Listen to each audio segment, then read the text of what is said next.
कल चौथा सूत्र आधा ही पढ़ा था, उसको थोड़ा रिपीट कर देती हूँ। हमें बताया उसमें कि जो भीतर विकल्प से शून्य है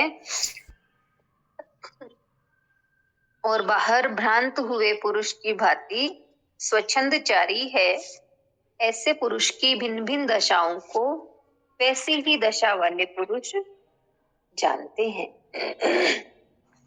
तो हमें बताया था कि आत्मज्ञानी पुरुष स्वच्छंदचारी होता है, उसे नित्य अनित्य, क्षणिक, शाश्वत, सत असत सबका ज्ञान हो जाता है, इसलिए वो सब बंधनों से मुक्त होकर स्वच्छंद आचरण करता है, बालकवत हो जाता है और उसकी सारी ग्रंथियां खुल जाती हैं, उसके सारे वो सब इच्छाओं वासनाओं से पार हो जाता है, उसका अंतःकरण संकल्प विकल्प से शून्य हो जाता है,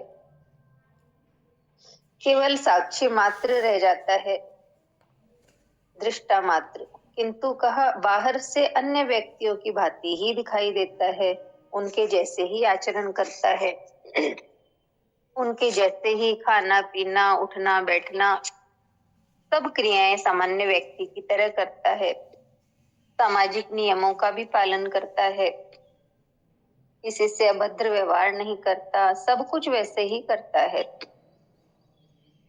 और उसे अपने ज्ञान का भी अहंकार नहीं होता। तो कहा कि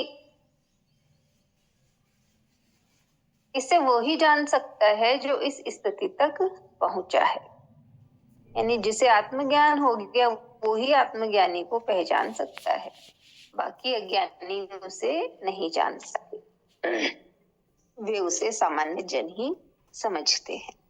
आज मैं इससे आगे बढ़ती हूँ।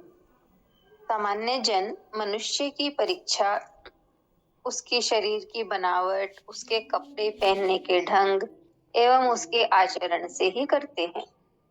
ये तीनों मनुष्य को जानने की कसौटी नहीं हो सकते, यानी शरीर की बनावट, कपड़े पहनने का ढंग और उसके आचरण, ये तीनों मनुष्य को जानने की कसौटी नहीं हो सकते।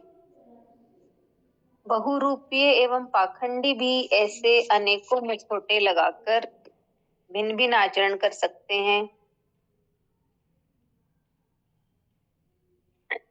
है कुछ और किंतु कुछ और ही दिखाई देने के लिए भिन्न भिन्न प्रकार के नाटक करते हैं। भीतर जहर भरा है, बाहर अमृतमय वाणी बोलते हैं। भीतर कुटिलता है, बाहर सहिष्णुता का उपदेश देते हैं। भीतर हिंसा भरी है, बाहर अहिंसा की तख्ती लगाए घूमते हैं। भीतर से पूरे चारवाकी हैं, बाहर अद्वैत की बातें करते हैं। इसलिए बाह्य आचरण मनुष्य की कसौटी नहीं हो सकता। अज्ञानी ही बाह्य आचरण के अनुसार मनुष्य की परख करता है, ज्ञानी नहीं। अष्टावक्र ने इसलिए बाह्य आचरण से मनुष्य की परीक्षा करने वाले को चर्मकार की संज्ञा दी, जो केवल चमड़ी के पारखी हैं।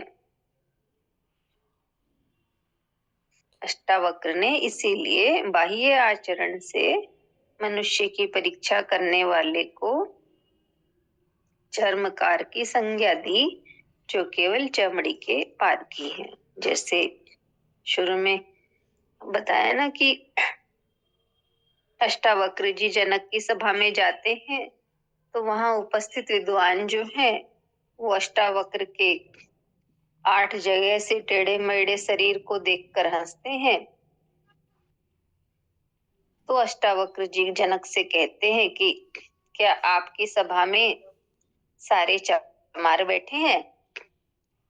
क्योंकि चमार ही तो चमड़ी की पहचान करता है, चमार तो चमड़ा ही देखता है, वो तो भीतर आत्मज्ञानी को पहचान ही नहीं पाता। इसलिए कहा आपकी सभा में चमार ही बैठते हैं, चमारों की सभा है। इसलिए बताया कि अष्टावक्र ने बाह्य आचरण से मनुष्य की परीक्षा करने वाले को चर्मकार की संज्ञा दी, जो केवल चमड़ी के पार की है। ज्ञानी ज्ञान को देखता है, बाह्य आचरण को नहीं। इसलिए जनक कहते हैं कि ज्ञानी की आंतरिक स्थिति को दूसरा ज्ञानी ही जान सकता है, जिसे वैसा ही अनुभव हुआ है।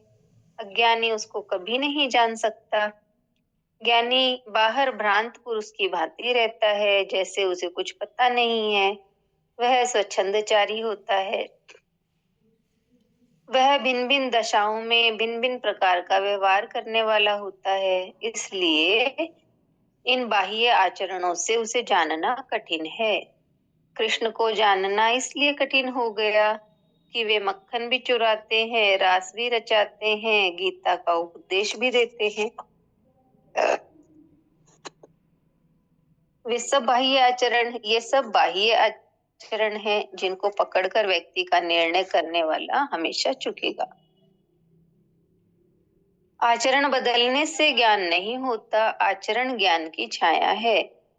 भीतर शुद्ध होने पर आचरण अपने आप ठीक हो जाएगा, करना नहीं पड़ेगा। आचरण को ठीक करना सामाजिक उपयोगिता है, सामाजिक आवश्यकता है, किंतु इससे आत्मज्ञान नहीं होता। इतना ही है लेसन, समझ में आ गया होगा सबको। आत्मज्ञानी के लिए बताया है कि उसको ज्ञान हो जाता है, इसलिए वो सब बंधनों से मुक्त है, और जो सामान्य जन है वैसा ही उनके जैसे ही सब कुछ क्रियाकलाप उसके होते हैं। लेकिन वो भीतर से आत्मज्ञानी है, आत्मज्ञान को उपलब्ध हो चुका।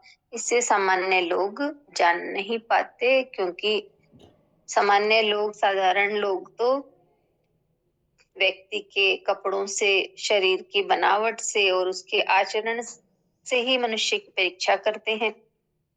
लेकिन ये तीनों ही मनुष्यों को जानने की कसौटी नहीं हो सकते, क्योंकि बताया ना कि जैसे कई बहुरूपीय होते हैं, वो बाहर अंदर से कुछ और होते हैं और बाहर से कुछ और होते हैं।